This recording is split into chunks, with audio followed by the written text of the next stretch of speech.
जय भीम साथियों, मैं सुनील चौरसिया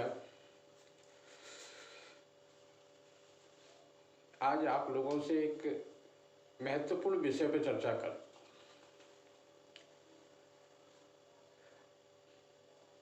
हम सभी लोग एक शब्द इस्तेमाल करते हैं समाज को एक करने के लिए, वो है बहुजन समाज। इस बहुजन समाज को लेके हजारों सालों से और वर्तमान तक हमारे जितने भी महापुरुष हुए हैं, इस बहुजन समाज के लिए संघर्ष करा है। उन्होंने इस बहुजन समाज के लिए ही काम करा है। लेकिन आप लोगों को ज्ञात है कि इस बहुजन समाज को एक करने के लिए मान्यवर कांशीराम साहब ने सभी बहुजन महापुरुषों को बराबरी का सम्मान दिया। चाहे हमारे राष्ट्रपिता ज्योतिबा फुले जी हों, नारायण गुरु हों, गाडगे महाराज हों, साहू जी महाराज हों, संत शिरोमणि रविदास जी हों, कबीर साहब हों, गुरु नानक जी हों, गुरु घासीदास जी हों, ऐसे सैकड़ों महापुरुष जिन्होंने इस गरीब समाज को, वंचित समाज को चेतना दी, उनके उत्थान के लिए काम करा, ऐसे सभी महापुरुषों को मान्यवर कांशीराम साहब ने बहुजन समाज बनाने के लिए आप लोगों के बीच में उनका इतिहास रखा। आप लोगों को बताया कि इन महापुरुषों ने जे काम किया, जे संघर्ष किया, इसका लाभ ये मिला, इसके कारण हमें ये प्रगति मिली। और आपने देखा है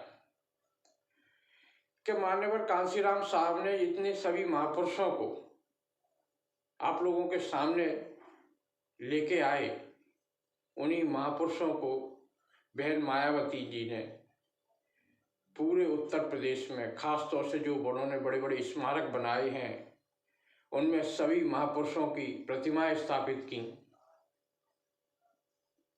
ताकि हमारा पूरा बहुजन समाज उन स्मारकों पर जा सके और वहाँ उनको श्रद्धा सुमन अर्पित कर सके।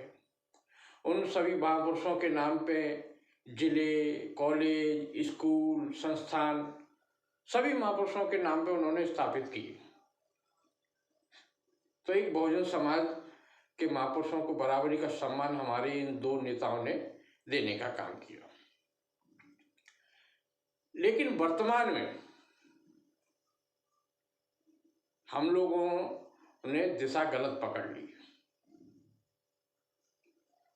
क्या आप लोग खुद एनालिसिस करते हैं, खुद विचार करते हैं कि कब जितनी हम संख्या में 14 अप्रैल और 6 दिसंबर पे एकत्रित होते हैं,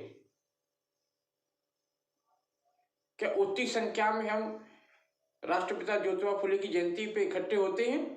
क्या उनकी पुण्यतिथि पे इकट्ठे होते हैं? क्या हम संत गाडगे जी महाराज की जयंती का आयोजन करते हैं? क्या उनकी पुण्यतिथि पे हम एकत्रित होते हैं? क्या साहू जी महाराज की जयंती पे हम एकत्रित होते हैं? क्या उनकी पुण्यतिथि पे हम एकत्रित होते हैं? नारायण गुरु जी की जयंती हमें मालूम नहीं चलती, उनकी पुण्यतिथि भी निकल जाती है। संत रविदास जी की जयंती आती है तो हमारी संख्या कहाँ गायब हो जाती है। कबीर साहिब की जयंती आती है तो हमारी संख्या कहाँ गायब हो जाती है। इनकी पुण्यतिथि होती है तो कहाँ गायब हो जाती है। आप लोग एक जाल में फंस गए। भाजपा ने और आरएसएस ने एक ऐसा जाल फैलाया है इस बहुजन समाज को तोड़ने के लिए। उस जाल में आप लोग फंस गए। विरोधी ने सिर्फ बाबा साहब को सामने दिखा दिया और सरकारी मशीनरी उसके प्रचार में लगा दी कि सिर्फ बाबा साहब को ही दिखाओ और बाबा साहब को ही आगे करके रखो। तो ये जाटव समाज है, जिसे चमार बरादरी कहते हैं, वो सिर्फ बाबा साहब के उसमें ही लग गई।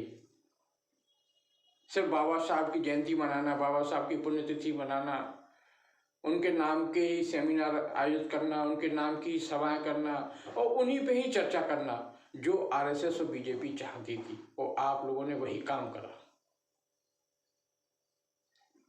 तो फिर इसका लाभ आरएसएस और बीजेपी ने कैसे उठाया? कुशवाहा समाज को उठा दिया। तो कुशवाहा समाज जो राष्ट्रपिता ज्योतिबा राव फुले जी के माध्यम से उनके नाम पे इस बहुजन समाज जब चेतन हुआ तो उन्हें पता चला, कांसीराम साहब ने बताया कि हमारे महापुरुष हैं, तो कुशवाहा समाज भी इस ओर आया बहुजन समाज आंदोलन की तरफ, बहुजन समाज के आंदोलन की तरफ। लेकिन आरएसएस ने और भाजपा ने राजनीतिक फायदा लेने के लिए और हम बहुजन समाज की राजनीति कमजोर करने के लिए तो कुशवाहा समाज को अपनी ओर ये दिखा दिया कि ये देखो, ये सिर्फ चमार बरादरी है, वो सिर्फ बाबा साहब को ही मानती है। तो पूरा कुशवाहा समाज जो है आपसे कट गया। रजक समाज वो आपसे कट गया।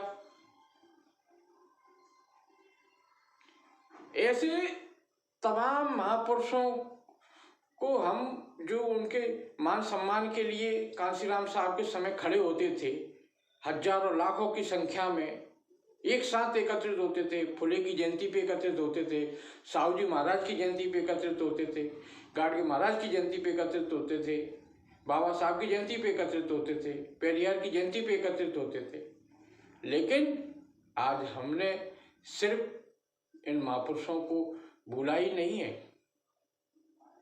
इस बहुजन समाज की एकता भंग कर दी। जो इनकी विरोधी की चाल थी, उस चाल में आप फंस चुके हैं। विरोधी तो अपनी चाल चलेगा, वो अपनी सत्ता बनाने के लिए आपको अलग थलग, आपका बिखराव करने के लिए, आपको अलग थलग करने के लिए सारे हथकंडे अपनाएगा।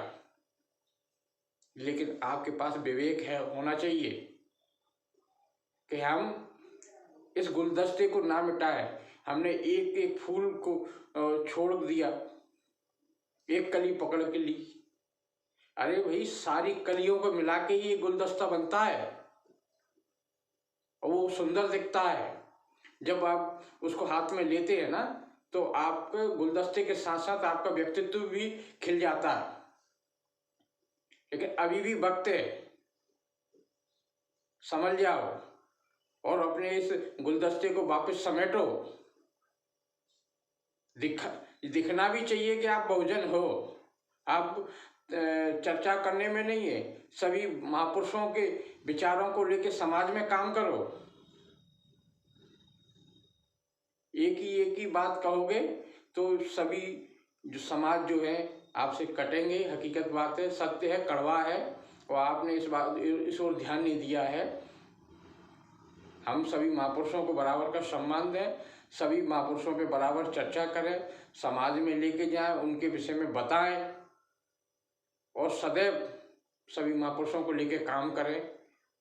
तो ही हम विरोधी से लड़ सकते हैं, नहीं तो विरोधी आपको खंड खंड कर देगा और आप सिर्फ व्यक्तिगत लड़ते रह जाओ। ना आप कोई शक्ति बन पाओगे, ना आप अपने हक अधिकार के लिए लड़ पाओगे, ना पा सकोगे। सत्ता तो दूर की कौड़ी है। बात कड़वी है, आप लोगों को, किसी लोगों को बुरी भी लग सकती है, लेकिन उसके लिए मैं क्षमा चाहता हूँ। लेकिन ये कहना भी आवश्यक है, बताना भी आवश्यक है, और कड़वा है, इसको स्वीकार करना भी आवश्यक है। जय भीम।